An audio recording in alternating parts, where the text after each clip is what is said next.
Hello and welcome to BP the Realtor, your go-to channel for all things real estate. I'm Brandon Profit, and today we're talking about how to get pre-approved for a mortgage. Before you start house hunting, it's important to know how much you can afford to spend.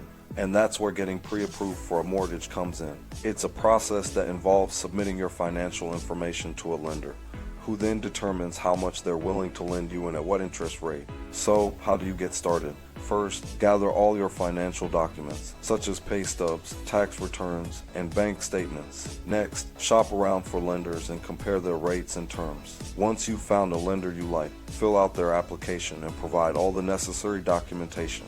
After that, the lender will review your application and check your credit score. If you're approved, they'll provide you with a pre-approval letter that you can take to your real estate agent to start house hunting.